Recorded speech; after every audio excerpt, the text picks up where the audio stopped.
হুমায়ুন কবিরের সঙ্গে নাকি আসন সমঝোতা করতে চেয়েছিল তৃণমূল কংগ্রেস। এই বিস্ফোরক দাবি করছেন জনতা উন্নয়ন পার্টির প্রধান হুমায়ুন কবির।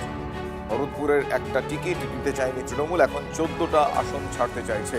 একটাও ছাড়বো না, তৃণমূলকে 22টি আসনেই হারাবো, দলের সভামঞ্চ থেকে চ্যালেঞ্জ হুমায়ুন কবিরের। যে একটা টিকিট দিতে চাইছিল না, একটা বিধানসভায় ভরতপুরে আবার টিকিট দিবে কি দিবে না, আমার পিছনে দুটো ব্লক সভাপতিকে আমার বিরুদ্ধে, জেলা সভাপতিকে আমার বিরুদ্ধে লাগিয়ে রেখেছিল। এখন কেমন লাগছে? এখন বলছে মুর্শিদাবাদের 22টা সিটের মধ্যে 14টা তুমি নিয়ে নাও। তুই যদি হুমায়ুনের হিম্মত থাকতো, 2019-এ তো বিজেপির পতাকা নিয়ে দাঁড়িয়েছিল। যে বাবরি মসজিদের কথা বলে সুশ্রুতি দিচ্ছেন, সংখ্যালঘু মানুষের সেন্টিমেন্টকে ব্যবহার করছেন, সেই বাবরি মসজিদ যারা ভেঙেছিল তাদের দলের হয়ে প্রধানমন্ত্রী নরেন্দ্র মোদীকে দেখতে চেয়ে উনি ভোটে প্রার্থী হয়েছিলেন। বাংলার সংখ্যালঘুরা কি বোকা, না বাংলার ভোটাররা বোকা? আজকে যখন বুঝতে পেরেছেন একুলো গেছে, ওকুলো গেছে, আমও গেছে, ছালাও গেছে, তখন এই ধরনের মিথ্যারা, ওনার যদি হিম্মত থাকে উনি প্রমাণ দিন। তৃণমূলে খেয়ে পরে কাজ নেই, এমনি তৃণমূল 250+। তৃণমূল কেন ওনাকে, তৃণমূলের যদি ওনাকে প্রয়োজনীয় হতো তাহলে তো ওনাকে দল থেকে তাড়াতোই না। বহিষ্কার করেছে, দল থেকে তাড়িয়েছে, এখন কোনো জায়গায় ঠেক পাচ্ছে না।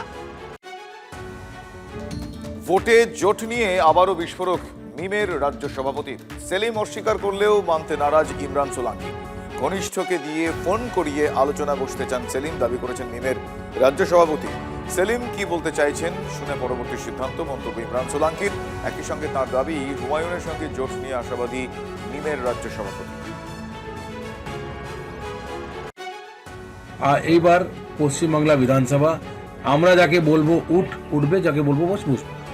আমরা জোট করব, যে কথা আমি বলেছি জেপির সঙ্গে আমাদের, হুমায়ুন কবিরের সঙ্গে আমাদের জোটের কথা চলছে, সেটা ইনশাল্লাহ আগামী দিন আমরা আশাবাদী। সিপিএম মোহাম্মদ সালিমের কাছের লোক আমাকে ফোন করেছে আলিউদ্দিন থেকে, আমি আগেও বলেছি উনি বসতে চাইছেন আমাদের সঙ্গে, আমরা নিশ্চয়ই বসবো, ওনার মতামত নিব, ওনারা কি বলতে চাইছে ওনার কথা শুনবো, তারপরে আগে আমরা ফেসলা করবো। একদম দিতে হবে মুর্শিদাবাদ আমাদের এই যে সংখ্যালঘু সমাজ থেকে, পশ্চিমবাংলা থেকে সংখ্যালঘু সমাজে উপমুখ দিতে হবে। একটা কথা বলবো, একটা কুর্সিতে 4টে পায়া হয়, 4টার মধ্যে একটা বিধানসভাতে আমরা থাকবো। প্রত্যেক কার কি একটা জঞ্জাল দিয়েছে, তারপর আমার সঙ্গে তার দুটো লাগিয়ে একটা স্ক্রিন প্লেজার লাগিয়ে দেওয়া যায়, আমি তাকে চিনিও না। তিনি বলছেন যে তাকে তিনি বলছি আমি তাকে চিনি না তো। আপনি তো লড়ছেনই বামফ্রন্ট, তারপরে আবার কংগ্রেসকে লাগে, তারপরে আবার হুমায়ুনের হোটেলে যেতে হয়, তারপরে আবার নওশাদে তাকে তেল মারতে যেতে হয়, তারপরে আবার মিমকে ফোন করতে হয়। সিপিএম এর একা লড়ার ক্ষমতা নেই, এইটা তাদের মেনে নিতে কি সমস্যা আছে? আজকে একে ডেকে কথা, কালকে ওকে ফোন, কালকে, আর যত ভ্যালেন্টাইন্স ডে এগিয়ে আসছে তত মোহাম্মদ সালিমের ফোন বাড়ছে, মন বুঝতে ফোন করছে, যত ভ্যালেন্টাইন্স ডে এগিয়ে আসছে মোহাম্মদ সালিম মন বুঝতে ফোন করছে। মানুষকে এখন মমতা বন্দ্যোপাধ্যায় সেই ধরনের সরকারই চাইছেন যে সংখ্যালঘুরাই উঠতে বসলে উঠতে হবে, বসতে বললে বসতে হবে। উনি তো নিজেই বলে দিয়েছেন যে 30% লোক যদি রাস্তায় বসে যায় কি করব। 70%-এর কোনো দাম নেই, কারণ 70% আমরা বিভক্ত, শতবিভক্ত। সেজন্য মিম হোক বা মমতা হোক, ভেতরে দুজনেরই সিম একই, সেই জন্য দুজনে একই রকমই কথা বলে। হুমায়ুনের দলের সঙ্গে কি জোট বাঁধবে সিপিএম, আইএসএফ, মিম? সব পক্ষের সঙ্গে আলোচনা চলছে। 25শে ফেব্রুয়ারির মধ্যে জোট চূড়ান্ত হয়ে যাবে। জোট হলে 135-এর নিচে নামবেন না। জোট হলে একমাত্র মোহাম্মদ সেলিমের নেতৃত্বই মানবেন, এমনটা দাবি হুমায়ুনের। শূন্য যোগ করলে শূন্যই হয়, তো সেই শূন্য, একটা শূন্য কেটে গিয়েছে, আর একটা শূন্য আমাদের সঙ্গে থাকার জন্য আগ্রহ দেখিয়েছে। 25শে ফেব্রুয়ারি 2026-এর মধ্যেই মিম, আইএসএফ, সিপিএম কার সঙ্গে আমরা জোট বাঁধছি সেটা বাংলার মানুষকে আমরা ক্লিয়ার করব। যদি আমাদের সঙ্গে জোট হয় সেক্ষেত্রে তো আমার সিট শেয়ারিং কমে যাবে, কিন্তু আমি যতই কমুক আমি 135-এর নিচে আমি নামব না। যদি জোট না হয় তাহলে আমি একাই 182টা আসনে প্রার্থী দেব। আমার মূল টার্গেট তৃণমূলকে পরাজিত করা এবং বিজেপিকেও মেজরিটিতে না পৌঁছাতে দেওয়া। সেক্ষেত্রে নেতৃত্ব যদি জোটের নেতৃত্ব যদি সেলিম সাহেব দেয় সেটাও আমি মানি, কিন্তু অন্য কাউকে জোটের নেতৃত্ব মানব না। দেখুন, ইলেকশন আগে ঘোষণা হোক, প্রার্থীর লিস্ট বেরোক, তারপরে আলোচনা করবেন। এইসব অনেক হাওয়া ফাঁকা হয় সবাই দেয় ইলেকশনের আগে, দেখতে থাকুন কি হচ্ছে। ভোটের মুখে লক্ষ্মীর ভাণ্ডারের টাকা বাড়িয়েছেন মমতা বন্দ্যোপাধ্যায়। এবার সেই লক্ষ্মীর ভাণ্ডারকে ভোট যুদ্ধের অস্ত্র করলেন শওকত মোল্লা। তিনি হুঙ্কার দিলেন, ভাঙড়ে আইএসএফ করলেই বন্ধ হয়ে যাবে লক্ষ্মীর ভাণ্ডার। ফলাও করে তিনি এটাও জানালেন কিভাবে ভোটে হেরে যাওয়া এলাকায় বিরোধীদের আবাসের টাকা তিনি বন্ধ করে দিয়েছেন। প্রকল্পটার ঘোষণা হয়েছিল 2021-এর ভোটের ঠিক আগে। তৃণমূল ভোট জেতার পর সেই লক্ষ্মীর ভাণ্ডারকেই বহু বিশেষজ্ঞ মমতার মাস্টার স্ট্রোক হিসেবে মেনে নিয়েছিলেন। 26-এর ভোটের আগেও আরও 500 টাকা বাড়িয়ে দিয়ে সেই লক্ষ্মীর ভাণ্ডার অস্ত্রেই শান দিয়েছে শাসক। এবারে দেখা গেল সেই ধারালো অস্ত্র হাতেই ভোটের ময়দানে দাপাদাপি শুরু করলেন শাসক নেতারা। ভাঙড়ে দেখা গেল আইএসএফ করলেই লক্ষ্মীর ভাণ্ডার বন্ধ করে দেওয়ার হুঁশিয়ারি দিচ্ছেন ক্যানিং পূর্বের বিধায়ক শওকত মোল্লা।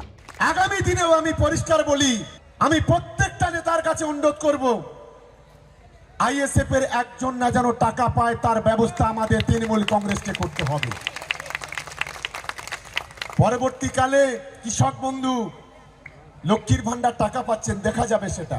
ভোটে হেরে যাওয়া এলাকাকে শায়েস্তা করতে শওকত নাকি এই ওষুধ আগেও প্রয়োগ করেছেন। তৃণমূলের ভোট প্রস্তুতি সভায় দাঁড়িয়ে সে কথা ঘটা করে মনেও করিয়ে দেন ক্যানিং পূর্বের বিধায়ক।